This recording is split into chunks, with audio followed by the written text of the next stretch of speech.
Hi, everybody. Tonight we'd like to welcome the founder and director of the Scottish Centre on European Relations, Dr. Kirsty Hughes. Kirsty is one of the UK's foremost writers and commentators on European policy and politics. She has worked in a number of leading European think tanks, including the Chatham House, Friends of Europe, and the Centre for European Policy Studies. She's published extensively, including books, reports, and policy papers, as well as contributing to a wide range of national and international media outlets. Her current research is focused on the UK, Scotland, and Brexit, which I'm sure it's all something we really want to hear about tonight. So I'll pass you over to Kirsty. We're going to take questions at the end, so could people please put their questions into the Q&A? And if it is a question rather than a comment, can you please put a big Q in front of it? And you're also able to vote on the questions that you like the best by ticking, I think, a thumbs up. So without further ado, I'm going to hand you over to Kirsty. Thank you very much. Thanks very much for that kind introduction, and thank you very much for inviting me to talk at this seminar, this webinar tonight. The title I was given is Pathways to EU Membership for an Independent Scotland. So we're jumping over the scenario of how you get to independence, and just thinking about how and whether an independent Scotland could rejoin the EU. So thanks very much again to Yes4EU for inviting me to talk to you. And I'm probably going to talk for 20 or 25 minutes and then very happy to engage with the Q&A. Obviously, because of Brexit, the EU now has 27 member states, not 28.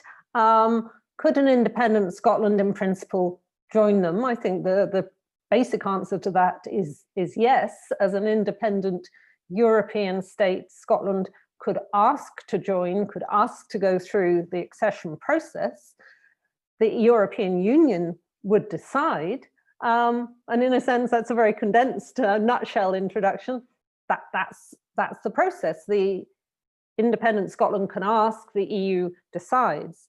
What happens in between all that, from the asking to the deciding, is really the question for the discussion tonight. Any country, any candidate to join the EU has to meet the EU's rules and criteria, and the start and the end of the talks require both a unanimous decision from all the EU's 27 member states and a positive vote from the European Parliament. So there's quite a lot to do, and quite a lot of politics as well as technical stuff going on in any accession process. But if we look back, the EU is 63 years old, founded in 1957. In that time, it's let in 22 states. It started at 6, it grew to 28. It did lose Greenland in the process, but the first full member state to leave is, of course, the UK, just this year. It seems a long time ago, I think, because of COVID, but of course, the UK left the EU on 31st of January this year, sadly. 5 countries in the Western Balkans plus Turkey currently have so-called candidate status. 2 more in the Western Balkans, Bosnia and Kosovo, are potential candidates. And when you look at those 22 countries who joined in the last 63 years, well, the first enlargement was actually the one when the UK, Ireland, and Denmark joined back in 1973. But you see this extraordinary range of countries. And I think enlargement, in a sense, has been one of the big success stories of the European Union. So we've seen in the 1980s, Greece and Portugal and Spain joined. In the 1990s, we saw the so-called EFTA group of countries come in, Sweden, Austria, Finland. Then we had the big bang, the so-called 2004 enlargement, which was the 8 Central and Eastern European countries, and also the 2 small islands of Malta and Cyprus. Cyprus, even though it was and sadly still is a divided island. And then after them, we had Bulgaria and Romania and Croatia. So it's an extraordinary range, both geographically, population-wise, in terms of levels of economic development and so forth. It's also worth noting, and this is about general context, I'm going to talk more specifically about Scotland in a second. Some EU member states have really always been more keen on enlargement than others. So I did quite a lot of work over 20 years ago on the enlargement to Central and Eastern Europe after the Berlin Wall had come down. And it was always the case through most of that process that, for instance, Germany and the UK were much keener on enlarging than perhaps at certain times France and the Netherlands were. Different views going on there about pros and cons of enlargement, what it might do to countries' economic position in the EU, their political position, and what it might do to EU integration. And of course, at the same time, there are a couple of countries, Norway and Switzerland, that asked to join the EU and then didn't, then had referendum and their population said, actually, we don't want to join. So Norway ended up in the European Economic Area. Switzerland ended up in a bespoke set of arrangements with the EU, quite complex ones that the EU are not at all keen to ever do again with anyone else. So I don't think there's a Swiss model for an independent Scotland. We've seen other countries like Ukraine negotiate an association agreement with the EU, as do lots of candidate countries. And Turkey is a candidate, although the talks are basically frozen, but it's also had a customs union with the EU since 1995. So as well as the 22 that joined, we see really quite a diverse range of relationships of the EU with neighboring countries and states. And I think, of course, one has to look at the detail of what the issues would be for Scotland, but it's certainly very hard to imagine when this range of 22 countries have joined the European Union, it's very hard to imagine that Scotland would not be able to join the European Union, would somehow hit more difficult technical or political problems than any other country. And that's not to deny these things can't come up. So it was de Gaulle who vetoed the first British attempts to join in the 1960s. So it's not to say there can't be politics, but I think we have to take the likelihood and the nature of enlargement into account. So the EU has enlarged multiple times, and it's also got a current accession process going on with several Western Balkan countries. So I think the real questions in thinking about independence in the EU and the accession, the pathways to the EU, are what is the process? What are the criteria? How do you make the transition to the European Union? How long would it take? What are the pros and cons? What are the most difficult things going to be? I think what has to be taken into account in the case of Scotland is if Scotland was independent, it would first of all have been negotiating its separation from the UK, and then it would be setting up its own institutions and processes and policies needed for an independent country. So some of those processes and the timing would quite probably interact with the process of applying to the European Union. So if Norway changed its mind and wanted to rejoin the EU, I'm sure it could easily get candidate status and start that process. And it would only have to think about that process of going from being Norway in the European Economic Area to Norway in the European Union, whereas Scotland has a more complex path just by virtue of the fact it will at sort of overlapping times be leaving the UK, establishing itself as independent and applying to join the European Union. I mean, of course, some people may think an independent Scotland shouldn't join the EU, that it should stay just as a third country, it should join the European Economic Area. Those are all good debates, and maybe we'll have them in the Q&A, but I was asked to talk principally about the pathway to the EU, and so that's why I'm not particularly going to focus on those debates in this discussion tonight. So let me now come on to some of the tougher detail that Scotland would face. Any European state can apply to join the European Union. That's in Article 49 of the Treaty on European Union. Any European state has to commit to and respect the European Union's values, something I'd say Scotland already does. So if Scotland is an independent, recognized European state, then it can apply. I'll come back to that in a second. That obviously starts to touch on issues around how you get to independence and the Plan B debate and so on. But if Scotland has got to that point, then it can apply. There's sort of process detail that I don't want to get too bogged down into, but I want to go through a tiny bit of it. Once it was independent, Scotland could put in its application. It would be setting out how it expected to meet or already met the EU's criteria. So it need to get an application together. Obviously, if there was a sense of urgency that it was felt it was really important to get in as quickly as possible, that could be worked on during the period between a yes vote to independence and actually leaving the UK. But you have to put your application in to Brussels. It goes to the Council, in fact, who passes it to the Commission, to the European Commission. The European Commission assesses it and it issues an opinion. And that opinion would be either, yes, Scotland is ready for candidate status, or no, it isn't. I would expect it to be, yes, it is ready for candidate status. I'll say why more in a second. And then that's where you come to the first unanimous vote needed from the Council to approve that. That doesn't mean you necessarily immediately jump into talks. If you've got that candidate label successfully, the Commission then has to sort out a negotiating framework. And then the Council again agrees that. And then a so-called intergovernmental conference can be opened to hold talks across all the 35 chapters, so-called the issue areas, that all have to be covered before any accession candidate can join. And then that's obviously what takes the long time, is going through all those different policies and laws and areas.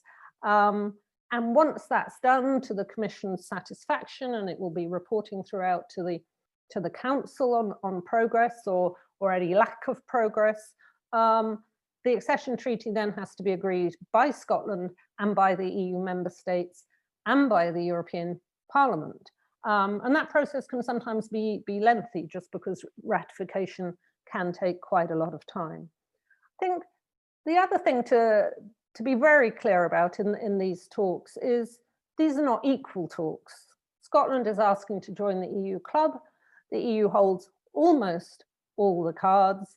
And it's a very, very detailed process. So I was just looking today, European Commission usually every autumn produces some very detailed documents about where all the current accession processes are at, and with an overview document. And there's a very interesting overview document on the enlargement part of the European Commission's document. It came out just in October this autumn. And it's looking at the 5 West Balkan candidates and Turkey and the 2 potential candidates.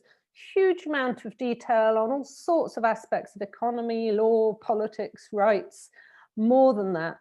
But what's interesting, I think, a couple of things there that sort of summarize much of that. It emphasizes in its overview document that this is a merit-based process. So there is, and this has come up in the Scottish debate a lot, but there is no queue. If you're merit-based, i.e. you meet more of the criteria than someone else who's negotiating to join, then you're going to be ahead and closer to the goal of actually becoming a member state. The other sort of key word alongside merit-based is conditional, conditionality. So any progress, any assessments is conditional on meeting the criteria, and especially not just on paper, not just that you say, oh, we've got this institution, we've got the right sort of competition and state aid bodies, sort of thing that's been causing big issues, as you know, in the Brexit talks. We haven't just set it up, or we haven't just passed the law. We've actually really got it up and running and implemented and functioning, and we can show you that that is happening. Now, obviously, in the process of doing all that, which can at times get a bit tortuous and technical, but there are also pre-accession funds, and the Commission is there to check that the criteria are being met, but also I think to help as well. Now, there's a tendency in the independence debate, I think, in Scotland, there's a bit of a tendency for the EU debate to rush to the areas where Scotland might face problems. So they sort of rush to the question of the deficit, or rush to the question of currency. And I will come to those issues. Let's step back a little bit from that first and take a broader view of where Scotland will fit, given that Scotland was in the EU with the rest of the UK for 47 years. We've only just left. We're still in the single market and the customs union, though we're going to be out of those on the 1st of January. So in less than a month, and we still don't know on what basis, although we know at the very best it's going to be on the basis of the hard Brexit basic free trade deal. Now, as I'm sure a lot of you know, the EU has so-called Copenhagen criteria. These were invented in the mid-1990s precisely for the Central and East European enlargement that candidate countries have to meet. And there's 3 of these. And I'm just going to go through them very briefly. So there's a sort of politics and democracy one. Is the candidate country, is Scotland, a stable, well-functioning democracy, including the rule of law and respect for rights? Well, I think on that, we can say, yes, it is. It already is. That comes back to my point about the overlap with the processes of transition into independence. Scotland already has its own legal system, it already has its parliament, but there will certainly be institutions and democratic processes that will need to be added and developed in setting up an independent state. So we can say Scotland looks like it's doing pretty well on that first Copenhagen criteria, but then we have to say, what does that look like as an independent state, not just as part of the UK? Similar point on the second Copenhagen criteria. The second Copenhagen criteria says a candidate country must have a functioning market economy. It must be able to cope with competitive pressures and market forces in the European Union. Well, again, Scotland's just been doing that for the last 47 years. It's still doing it now today because it's in the single market and customs union. But are there changes in terms of being an independent economy? What are the new institutions, the governance? What is going to be the impact of independence economically, the impact of rejoining the EU? So there are things that, although again, it looks pretty positive, but there are other things that are going to have to come in there as we see more about what independence actually looks like. The last Copenhagen criteria, the third one, is the ability to take on all the obligations of membership. That includes all the laws, all the regulations, all the goals, including the goals of political, monetary, and economic union. And again, well, that looks pretty good as well, doesn't it? At the moment, it looks pretty good because, of course, at the moment, we're still in the single market, we're still in the customs union. And so we meet most of those criteria. So when I talk to people across the EU, I did a paper recently, it's on the Scottish Centre on European Relations website, looking at how people in the EU see the UK at the moment, how they see the future relationship, and how they see Scotland and its independence debate and the possibility of an independent Scotland joining the European Union. And one of the first points they tend to mention is the fact that Scotland mostly already meets most of the criteria, so that they're not necessarily paying that much attention. They're not, on the whole, sort of people I'm talking to in different European capitals, following every last debate about the deficit or the currency. But their general point, when they're looking at these 35 chapters that a candidate country has to meet the criteria of, they're thinking, well, Scotland's already way ahead on most of those of the Western Balkan candidate countries, for instance. It's ahead. You know, if you look at this, I was talking about the October Enlargement Progress Report from the European Commission. There are a huge number of detailed concerns for the different Western Balkan candidate countries about rule of law or about rights or about specific aspects of economic governance or about competitiveness. So in a lot of those cases, there is awareness across the EU that Scotland is going to be considerably ahead. And if you look back to the mid-1990s when Finland, Austria and Sweden joined, they had that sort of advantage then because they'd followed the process of establishing the EU's single market in 1992, and so they could join extremely quickly. Now, the European Union has got more complicated since then. It's added more powers and more integration in the areas of justice and home affairs, in the Schengen border-free area, and notably, of course, in the case of the euro. But the broad point still holds. I think one of the things to bear in mind then about Scotland is that it meets the large majority of the criteria already. Now, so that's pretty good as far as it goes. Two problems come up already. One is timing.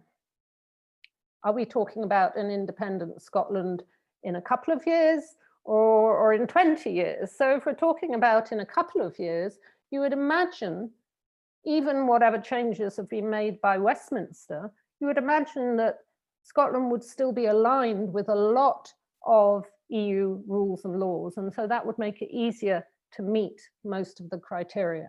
But that depends on timing.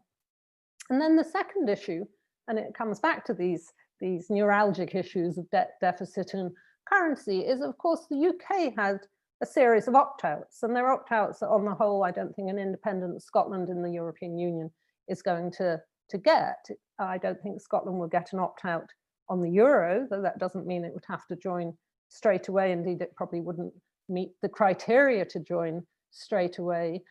I don't think Scotland, it certainly wouldn't get a budget rebate like the UK had, and it probably wouldn't have an opt-out on justice and home affairs, and there's no obvious reason why it should want one. And it might get an opt-out on Schengen, because Ireland, still in the EU, obviously, a very influential small member state in the EU, has an opt-out on Schengen in order to remain in a common travel area with the UK. And I think Mike Russell mentioned this the other day.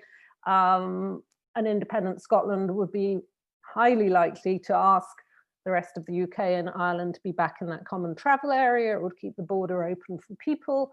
But in that case, being in Schengen is then problematic, especially with Brexit and even before Brexit, because the UK had the opt-out on Schengen.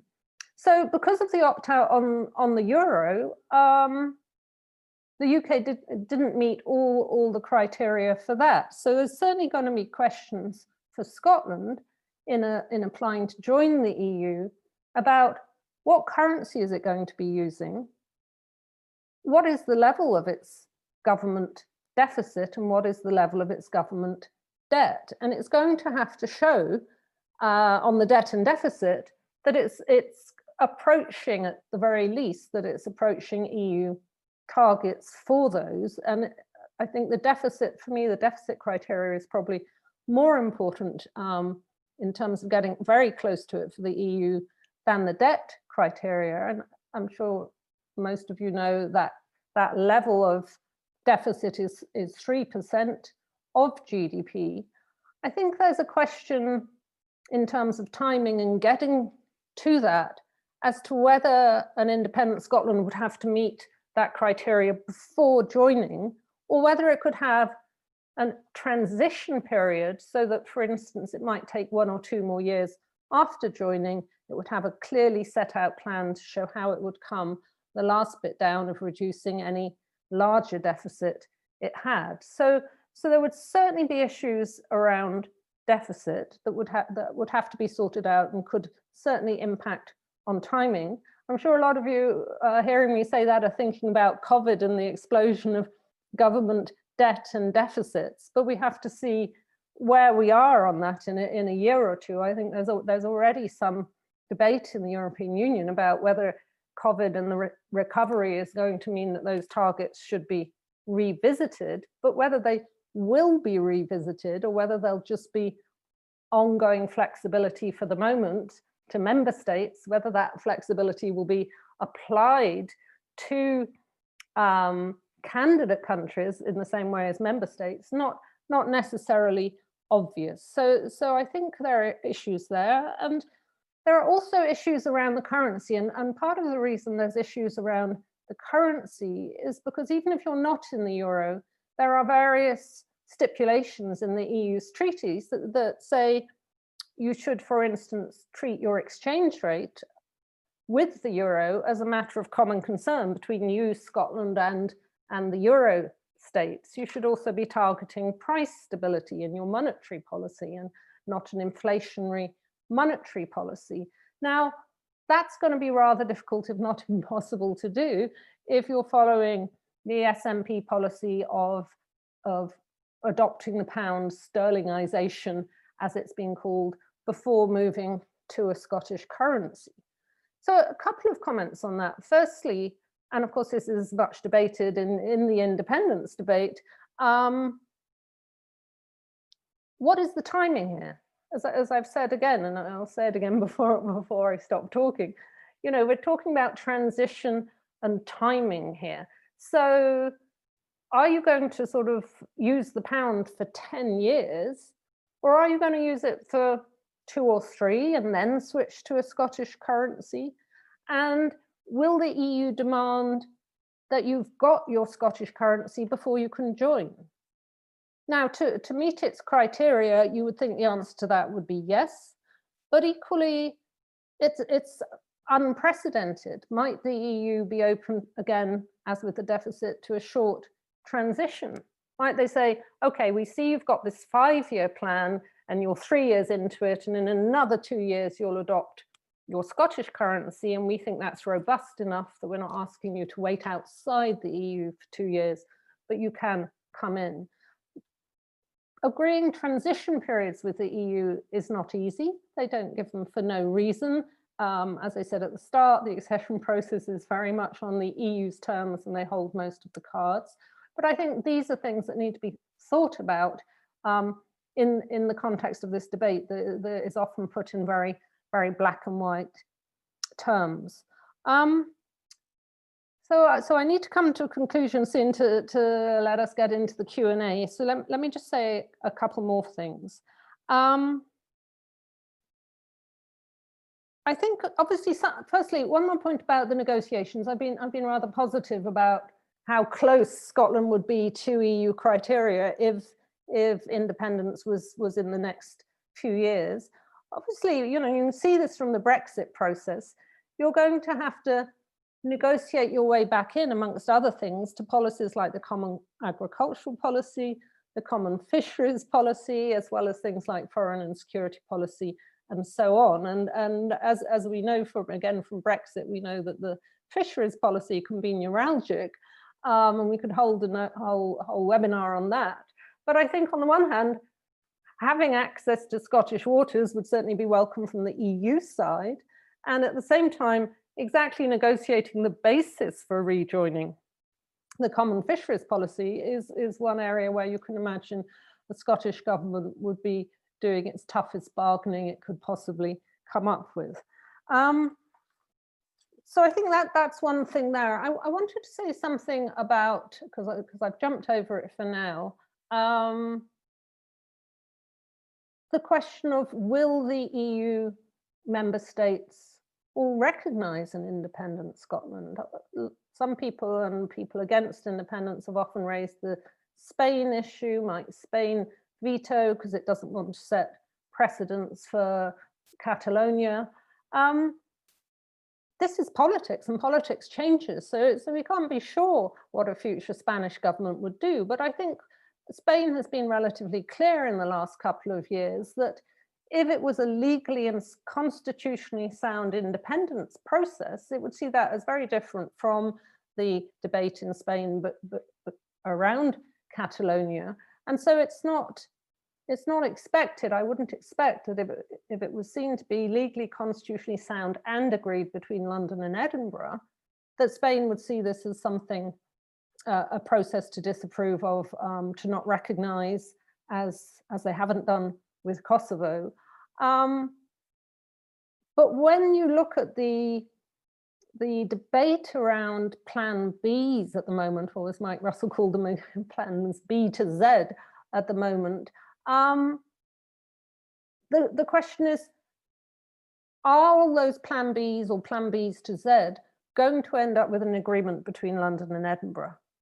And I think that's crucial. It's not about giving London a veto, but I think when you look at the EU member states, they may be having terribly difficult talks with the UK at the moment. The UK's reputation may have gone down hugely amongst the EU member states compared to 5 years ago, but nonetheless, they know they're going to have a continuing relationship with the UK, and so they want to manage that relationship with the UK in their own interests well as managing any future relationship with an independent Scotland in a positive way as well.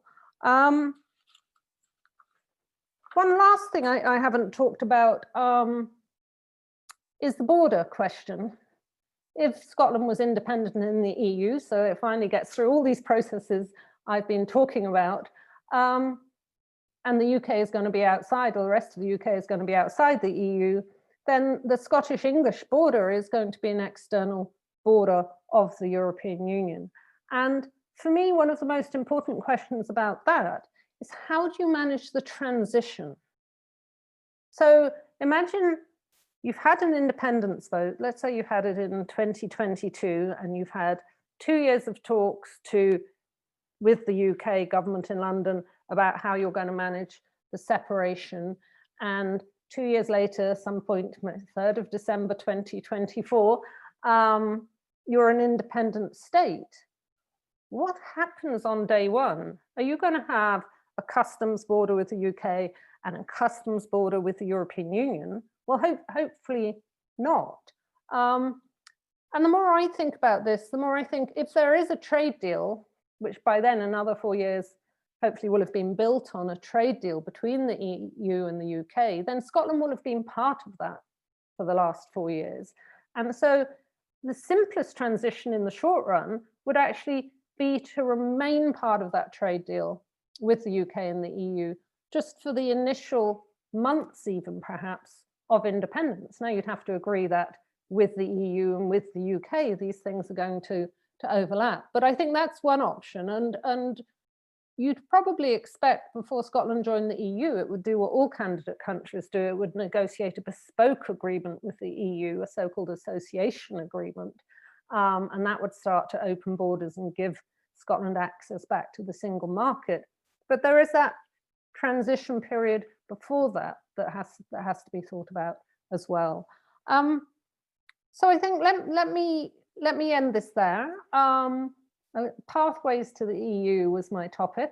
I think there's a perfectly normal pathway to the EU for an independent Scotland.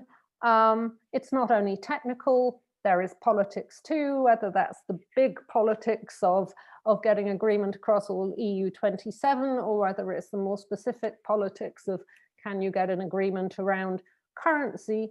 But I think in the end, you know, a lot of people, when I've talked to them across the EU about what do you think about an independent Scotland joining the EU, sometimes they shrug their shoulders. If you talk to somebody in Finland or Sweden, they'll do more positive things than just shrug. I mean, when I say shrug their shoulders, they don't see it as a very huge political issue or challenge. And some people have said to me, oh yeah, well, Scotland would be a 6th Nordic member state, and that would be very welcome as well. So don't underestimate some of the detail, but don't overestimate the political challenge. I think it can be done. I think it would be relatively normal. And if my timescale of independent in 2022, or sorry, a referendum in 2022 and actually independent in 2024 was to be the case, I think the fastest you could imagine an independent Scotland to rejoin the EU would be 3 years, probably 2027. But I think it would be highly likely that it would rejoin before 2030 on that sort of scenario. So thank you very much for listening.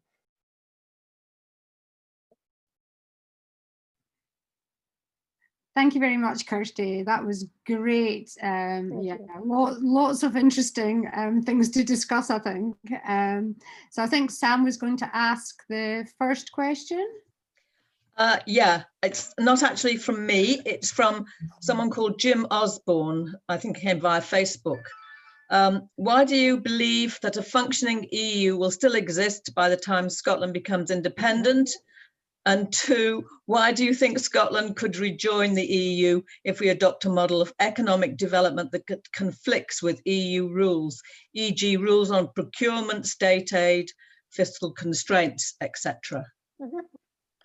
Okay, well, big questions. I think the first question, will the EU still exist, as a topic for another webinar maybe, but I mean, I think the EU is doing pretty well at the moment. You know, at the start, after the Brexit vote, quite a lot of commentators were saying, oh, will the EU survive? Maybe other countries will follow the UK out.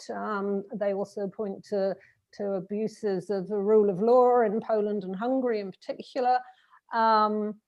We see at the moment disagreements, including with a veto by Poland and Hungary at the moment over the COVID recovery fund and the EU's next 7-year budget. But of course, again, if you talk to different people in different member states about the last 4.5 years of the Brexit process, they'll tell you that it's generally it's reduced support for populist demands to actually leave the EU. So a lot of the right-wing populists in the EU are Eurosceptic, and they're still there, but they've tended to shade back their demands to actually leave because they look at the UK and they see it as pretty catastrophic. And interestingly, in some of the member states, when I've said to people, what do you think the reaction would be to an independent Scotland applying to join? And they're talking to me not just about the government, but about opposition, about different political views. And then they sometimes tell me, oh, well, of course, the far-right populists might not be very happy. Now, why would the far-right populists not be very happy? Well, because they're Eurosceptic and they don't want to see a pro-European Scotland coming back in, even if they've had to tone down their own arguments about leaving the EU. So no, I mean, we live in extraordinary political times, but I think the European Union with its European Green Deal and COVID recovery is looking pretty robust. I'm on procurement and fiscal and state aids. Well, as I think I've just made clear, an independent Scotland would indeed have to meet those rules just as anybody else, but there is quite a lot of scope within those rules. I mean, that was one of the arguments made about Brexit. Why is it proving so hard to come to a deal on state aids when the UK didn't use all the flexibility and room it had within EU state aid rules? It could have provided more assistance to companies and organisations, and it chose not to. So obviously there's a much bigger argument there around industrial strategy and macroeconomic policy, but in principle, of course, Scotland would have to meet those rules, but that doesn't mean you don't have, as you know, very different, very, very different economic models across the EU 27. Thank you very much. The next question, I think, is along the same lines, and it starts with the money. Well, it's a comment that the modern monetary theorist Tim Rideout has been winning support at the SNP conference and amongst independent supporters. So the question was, well, would this be looked upon positively by the EU? And so the question was, is modern monetary theory compatible with EU membership?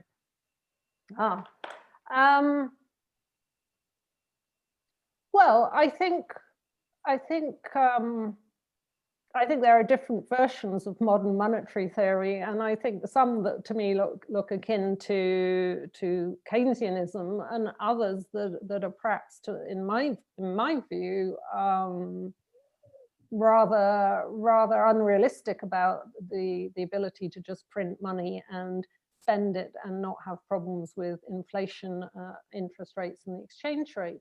Obviously, the way the EU is set up at the moment in terms of its economic and monetary policies, and with the deficits and debt constraints that I was talking about, then no, I would say it's not compatible. But I also did touch on the fact that the EU has obviously suspended those rules and targets during this quite extraordinary COVID crisis.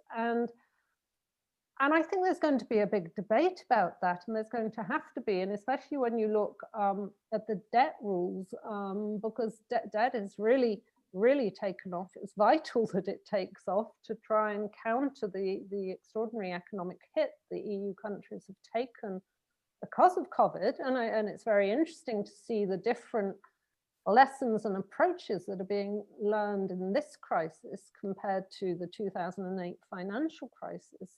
So, you know, is the EU becoming less neoliberal? Yes, I think and hope it is. When you look at the COVID recovery fund and you look at the ability of the European Commission to raise debt that's come out of the big recovery package agreed in the summer that is still struggling to go through at the moment, as I mentioned, because of Poland and Hungary.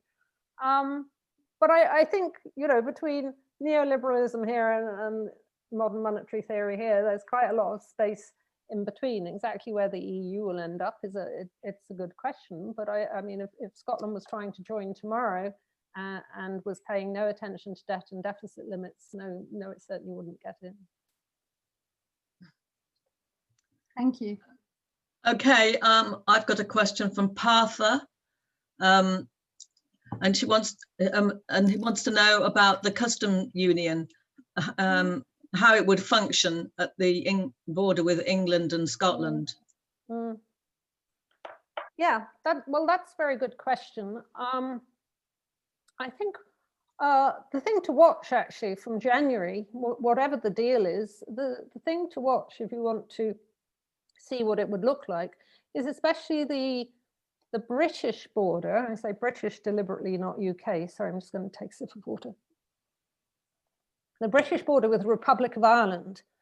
And the reason I say that is because obviously all the EU 27 member states are in the customs union, so you can also watch what happens at Dutch ports, or you can watch what happens at Calais. But the reason I say look especially towards Ireland is because of course Ireland is in the common travel area with the UK, and so you're not going to see the same constraints on free movement of people between Britain and Ireland that you will between Britain and the other 26 member states. But you will in all those cases, you will see more customs bureaucracy, you'll see rules of origin, so-called forms will have to be filled in, much more health and phytosanitary checks and that sort of thing. So even if there is a deal, and so there's essentially no tariffs and no quotas, there will nonetheless still be a lot of bureaucracy at the borders, both customs bureaucracy and regulatory bureaucracy.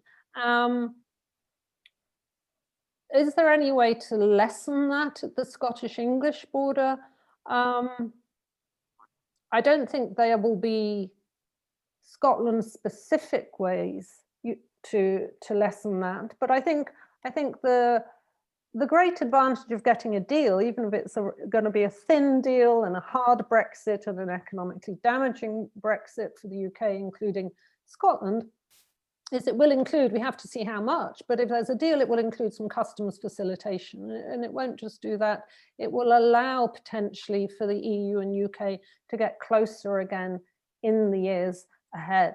So I don't think you should be looking at the British Northern Ireland border so much, even though Northern Ireland is basically, through the withdrawal agreement, going to stay in the single market for goods and follow the union's customs code. As I say, you need to look basically at the other EU 27. I think the border needs to be talked about a lot more. I think there are ways to try and ease some of the problems and barriers that will come at the border, but they certainly won't just disappear. They're a real issue, and in choosing independence in the EU, you'll be leaving the UK's customs union and joining the EU's customs union. Now, some people have said, could and should an independent Scotland join the European Economic Area instead, and then maybe could it stay in a customs union with the UK? I've never been particularly fond of that as an answer because firstly, you're still going to have regulatory barriers that will need checking. If Scotland's in the EEA, like Norway, it's going to be in the single market. It's going to have completely different regulations for its goods than in England. But also you then don't have a seat at the table and a proper vote and a say in those regulations. And then if you're in a customs union with the UK, which would be by far the bigger partner, you may have very little say over that. And what we've also seen as the Brexit process has gone on is that trade deals and regulatory issues can often go together. So I know that wasn't in the question, but I don't know if it was implicit in any way.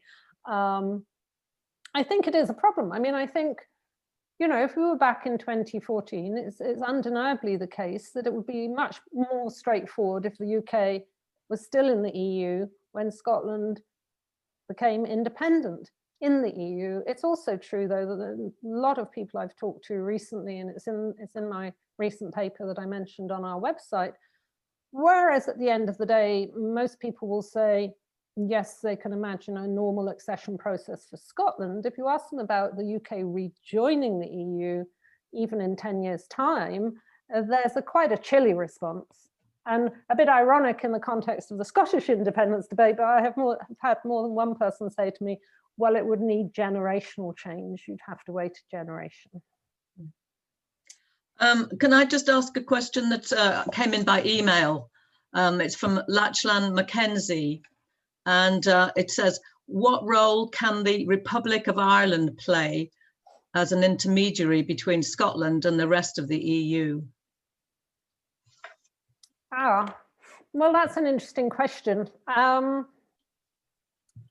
When I talk to people in Ireland, I mean, obviously, there's a lot of sympathy in some parts of Ireland for those who are fighting for Scottish independence. But I think, like all other EU member states, Ireland is very wary of getting involved in internal constitutional debates. Obviously, that doesn't apply to the case of Northern Ireland. You've got the Good Friday Agreement, you've got the conditions under which you can hold a border poll, so that's a completely separate issue.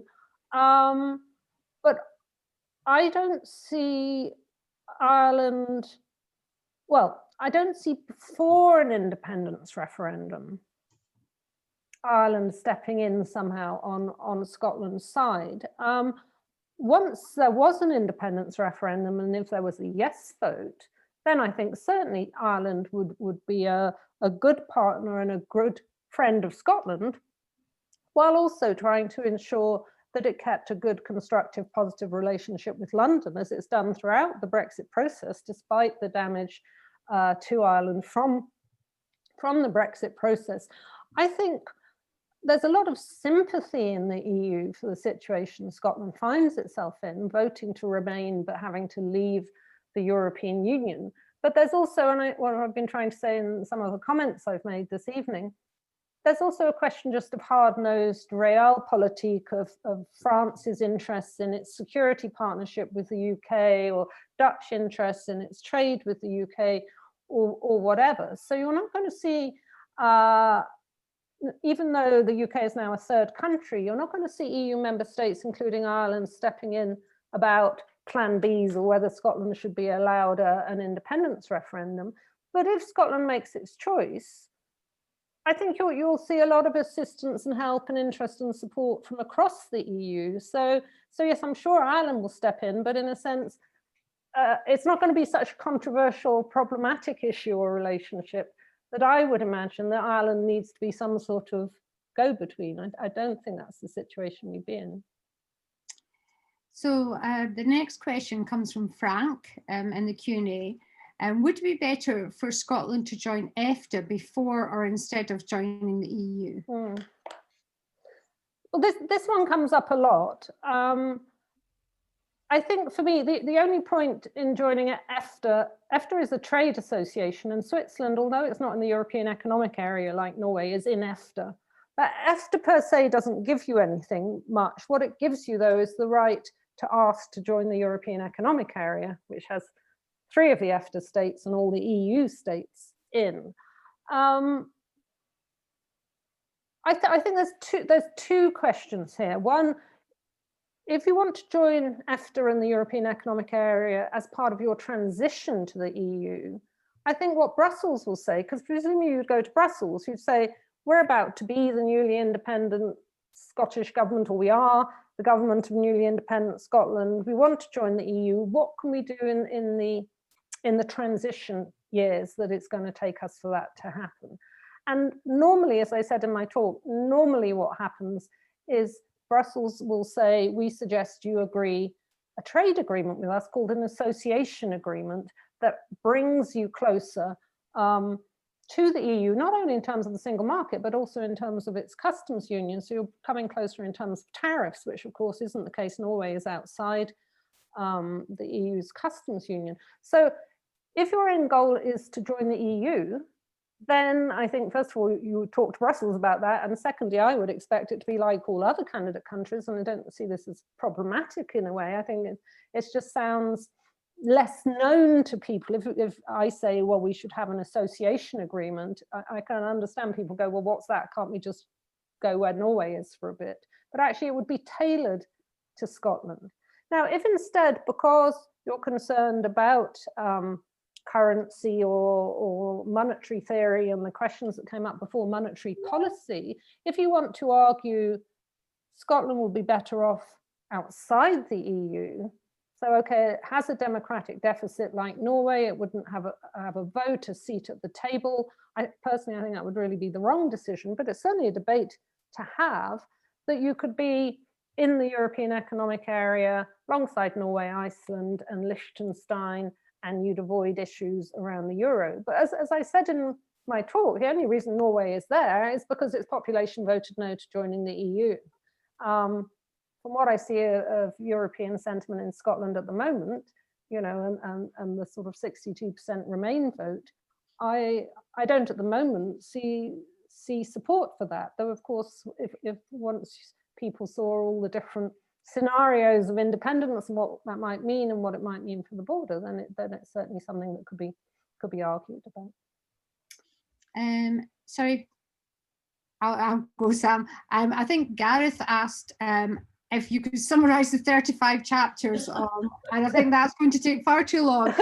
He asked if you could give us a link, so I'm sure we can get a link from you that we can give to people who are at the webinar if they want to look at it.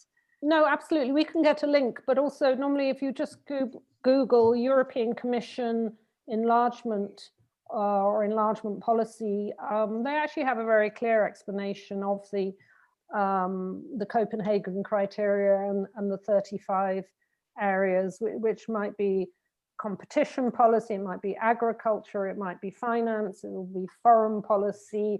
So it's just splitting up all the hundreds and hundreds of things that or thousands of things that the EU has in its 63 years created policies and principles and laws and regulations on. And so it tries to bundle them into appropriate chapters, so that, and also you don't have to do one chapter at a time. You don't usually open all 35 at once, but you might get going with your foreign policy people on both sides on the foreign policy side, and then you might have your agriculture specialists discussing other ones. I mean, the EU has toughened its approach in some ways to enlargement actually this year, and it certainly puts a lot of emphasis on the fundamental chapters and the fundamentals of rights and rules of law and ensuring there's no corruption and governance mechanisms. So there may be a preferred sequence, but yeah, I can certainly provide a link as well. Martin Johnson wants to know if you can envisage any political events or trends at EU level in the coming years which could affect accession pathway that you've described, which would make it easier or harder? Sure. I think, I think what's interesting to notice at the moment is the EU is still enlarging. As I said, the Western Balkans accession processes are underway. They're not going very quickly. I think they're seen as politically quite sensitive in a way in certain different EU member states. But there is still an accession process. So the EU hasn't kind of turned around and said, actually, you know what, we're no longer open to enlargement. So what might happen, I mean, if Scottish independence was in the next few years, and although there's no queue, what we saw happen in the Central and Eastern European enlargement was they started the talks in 1998 with the 6 front runners, and then another couple of years later, they had the next 6 countries come into the talks. 2 of those had to wait, Bulgaria and Romania, till 2007. But in the end, they decided it was easier for the EU to bring them all in together. So there's no queue, but what if Serbia was almost, or Montenegro was almost ready to join and was a few months behind, or a year behind Scotland? You know, might they wait and bring them in together? So these are relatively small things. When I ask people, as I mentioned in my recent paper doing interviews, could the UK rejoin? One of the things that came up was people saying, well, it does depend how the EU develops next. Is the EU going to integrate a lot more? And if it integrates a lot more, and perhaps as much as a common fiscal policy, will it become a more differentiated European Union? Will there be more tiers, a multi-speed EU? And will some countries just be in the single market, but not in some of these other policies? So I don't think that would make it harder or easier necessarily for Scotland, or depending on, did it want to be right at the core of the EU, or did it have a preference for being on one of the outer tiers? I think this is a discussion that's gone on in the EU for 30 years. Should we have a multi-speed or a multi-tier EU? Might that have made it comfier for the UK to stay inside?